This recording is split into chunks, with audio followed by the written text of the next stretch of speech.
Kapapasok lang delikado na. Naku, kamera lagot dito mga tol. Kasi Kong Tambunting huli matapos kumanta si Ka Eric mga kapatid. Yan o. So etong balitang panonoorin natin mula kay Kabayan News PH. Ito yung maingay na usapin ngayon no dito sa Kongreso. Sa mga hindi pa nakakaalam mga tol, tulad ko. No, huwag niyong kakalimutan samahan ninyo ako rito mga kapatid. Subscribe kayo kay Kabayan News PH. At kung bago ka pa lamang dito, huwag mo rin kalimutan mag-subscribe mga kapatid. Click mo na rin yung notification bell. Samahan ninyo ako mga tol. Alamin natin tong balitang to. Bigyan natin ng komentaryo at reaksyon. So huwag na natin patagalin pa. Panoorin na natin to mga tol. Mga kabayan, kung nagkataon, delikado pala ang Kongreso dahil sa posibilidad na mangyaring kaguluhan na gagawin ng ating mga retiradong kasundaluhan o militar dahil sa pang-aabusong ginawa ng mga kongresman dito sa dalawang host ng SMNI na sina Ka Eric at Loren Badoy. Parang ang nakikita kasi rito natin mga tol, sumobra yung Kongreso, yung Kamara no, sa paggamit ng kapangyarihan nila. Sabi nga ng ibang mga nagko-komento, di ba? Protect at all cost sila no kay Speaker Martin mga kapatid, dahil ang nangyari lang naman daw, nagtanong lang naman daw etong si Ka Eric kung totoo ba yung travel expense ni Martin Romualdez ni Speaker, at yun na nga ang kinahantungan. Yun lang naririnig natin mga tol. Ito ay reaction lang naman so tuloy natin to. Kung saan ay ikinulong nila ng 1 linggo dyan sa Kongreso. Ito ay matapos ang pagsasagawa ng isang manifesto kung saan ay pumirma ang halos sa 200 retiradong sundalo para magsagawa ng protesta dyan sa Kamara. Sabi ni Atty. Harry Roque, hindi basta-basta ang kapangyarihan ng mga retiradong opisyal ng militar kung hindi sila pakikinggan ng Kongreso. Dahil naniniwala ang mga sundalo na nagmamalabis na sa kapangyarihan ang mga kongresman na inihalal ng taong bayan. Makinig po kayo. Naninindigan pa rin sa demokrasya ang ating kasundaluhan. At naniniwala sila na meron ng paglabis sa kapangyarihan dito sa desisyon na ipakulong si Loren Badoy at si Ka Eric. Samantala, isang kilalang general ang nagkomento at naging emosyonal matapos ipakita ng kanya mga kasamahang opisyal ang suporta kila Ka Eric at Badoy, kung saan ay silang dalawa lang ang lumalaban sa mga kaaway ng bayan, partikular ang CPP and PANDF na matagal ng problema ng bansa. Sabi ni retired General Macanas, first time ito na nangyari sa kasaysayan ng bansa.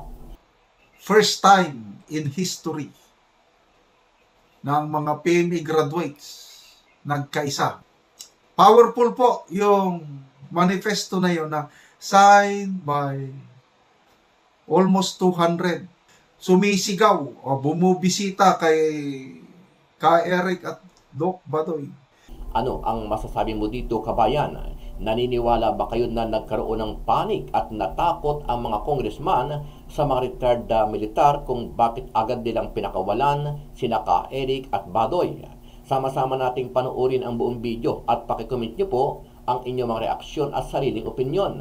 Biruin mo 7 araw silang ikinulong sa Kongreso mga tol no.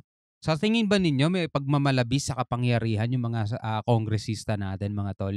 No, libre kayo mag-comment sa ibaba, pwede kayo mag-comment no. Pero bago yan, muli po ako nag-iimbita sa mga hindi pa po nakasubscribe sa ating channel na Kabayan News PH, pakipindot po ang subscribe button at pakiclick na rin ang notification bell para lagi kayong updated sa mga bagong upload natin na legit at napapanahong balita. Maraming pong salamat. Panoorin natin. Gaano ba kahalaga ang ganitong manifesto at kalakas ang ganitong mensahe para sa mga opisyal ng gobyerno, lalo na sa House of Representatives? Alam mo ba dito sa Southeast Asia, kapag ang sundalo nakialam sa pamumuno, mawawala ang demokrasya dahil hindi sila naniniwala sa halalan. So kapag hindi pinakinggan ng militar, mag-ingat ang sibilyan na mga namumuno dahil baka mamaya gamitin nila kanilang sandata at mga armas para patumbahin ang mga halal ng taong bayan. Pero hindi po pwedeng baliwalain ang mga paniniwala ng ating mga kasundaluhan na nagpapakamatay para sa inang bayan. Hindi mo po pwedeng hindi pansinin ang sentimiento ng mga profesional na sundalo na inalay na ang buhay para sa ilang bayan. Makinig po kayo. Tayo na lang po ang tunay na demokrasya. Bakit? Sa ibang bansa po, hindi na sila naniniwala sa eleksyon. Alam nyo ba, sa Thailand, walang eleksyon. ang mga nakaposisyon doon militar. Mhm. Sa Myanmar, militar ang nakaposisyon. Sa Cambodia, mga militar din ang nakaposisyon. Sa Vietnam, yan po ay Politburo, no? Pero napakalakas din ng militar. Ibig sabihin, kapag ang sundalo nakialam sa pamumuno, mawawala ang demokrasya dahil hindi sila naniniwala sa halalan. So kapag hindi pinakinggan ng militar, mag-ingat ang sibilyan na mga namumuno. Dahil baka mamaya, gamitin nila kanilang sandata at mga armas para pagtumbahin ang mga halal ng taong bayan. Hindi naman natin sinasabi na yan ang layunin ng statement. Pero hindi po pwedeng baliwalain ang mga paniniwala ng ating mga kasundaluhan na nagpapakamatay para sa inang bayan.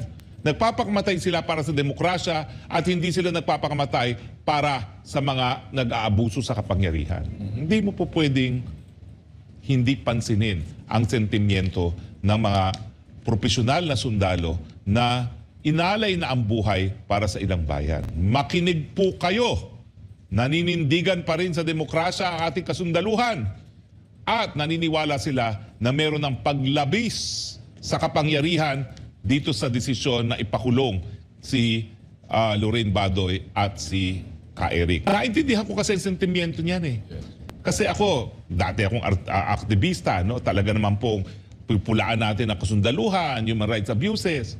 Pero itong si Badoy at saka si Celis, wala nang ginawa kundi itaguyod nga ang laban dito sa mga teroristang CPP-NPA na kapareho rin ng mandato ng Hukbong Sandatahan ng Pilipinas.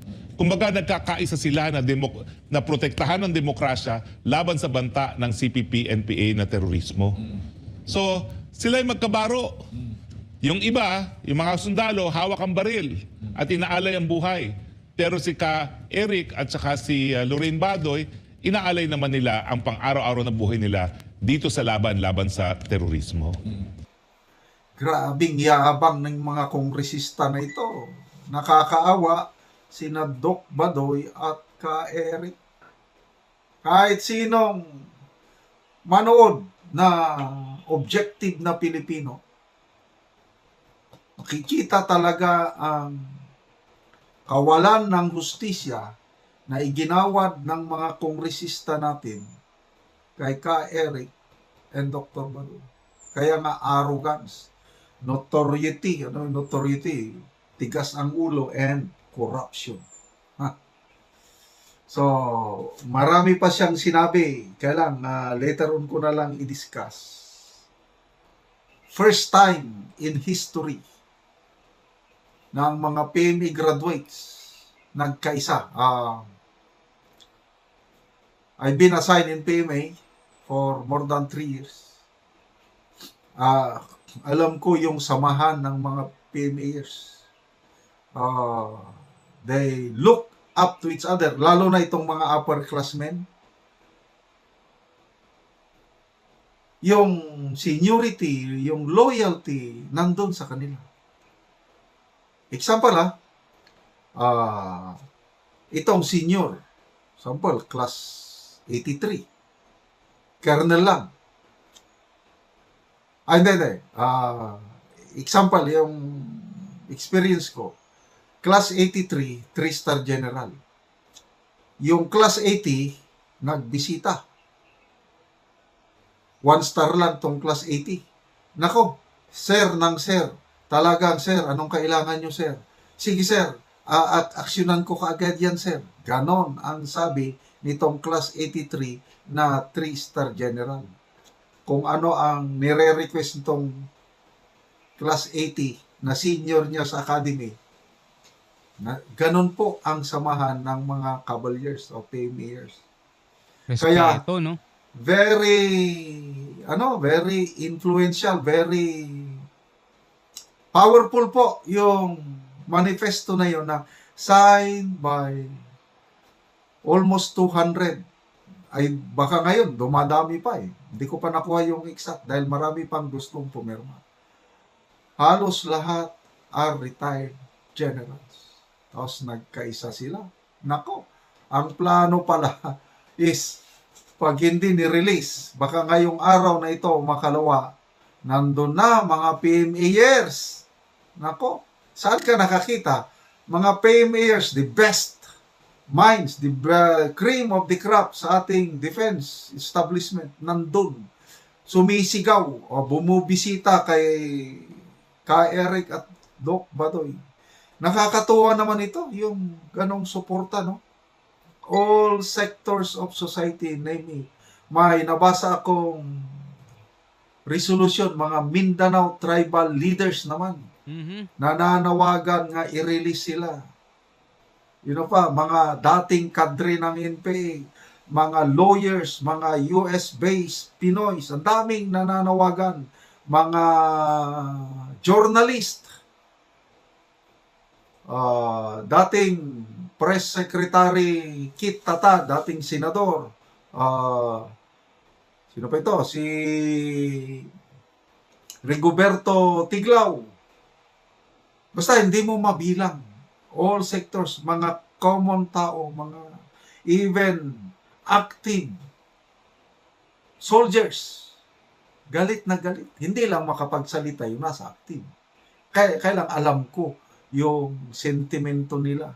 Dahil ang tingin nila kay Eric and Doc Batoy, sila yung champions sa propaganda war versus CPP, NPN, tapos ikinulong. So napakarami talagang issue ngayon, no, sa Kongreso, mga tol, no. So eto nga yung pagpapakulong nila sa mga anchor ng SMNI kay Badoy at saka kay Eric, no, na marami nagsasabi na lumabis daw at umabuso sa kapangyarihan eto mga kongresista. Tapos eto pa ay napanood natin itong nakaraan na parang nilaglag ni Senator Pimentel, mga kapatid, eto mga kongresista rin, dahil nag-increase sila ng budget. 12.5 ang in-increase nilang budget, mga tol. Meaning may budget na talaga sila, no? Pero parang kinulang at nagdagdag pa ulit ng 12.5 billion. No? Napakalaking halaga nun, mga tol. Pero walang nagsasalita, walang nagtatanong, mga tol, kung bakit at kung saan gagamitin, mga kapatid. No? Samantalang ibang-iba ang kanilang asta, ibang-iba ang kanilang reaksyon doon sa confidential fund na ni VP Sara, 'di ba? Maraming pumapansin 'yan, no? So ito mga kaganapan ngayon dito sa loob ng ating bansa, mga tol, na lagi nga nating hinihintay kung ano naman ang magiging ibabato nila, no? Ibabatong pondo para sa mga nangangailangan naman sa PCG at saka sa Navy, dahil alam naman natin na kasabay ng mga issue na lumalabas ngayon sa Kongreso at Senado, etong patuloy na ginagawang pambubulas ng China dito naman sa ating bansa, mga tol. Napakaraming problema ng Pilipinas, mga tol. Kaya talagang pag naging presidente ka, magiging ano ka rin, no? Magiging tatanda ka agad, eh. Di ba? Tapos ito, pinag-uusapan pa yung travel expense ni House Speaker. Sobrang laki rin, no? 1.8 billion daw. So, sabi lang naman yun, no? Narinig lang naman natin yun. Well, ikaw bilang isang Pilipino, ano masasabi mo rito? Comment ka na lang sa baba, mga tol. Pag-usapan natin yan. Hanggang sa muli, ako nga pala si Shobal D. Peace out.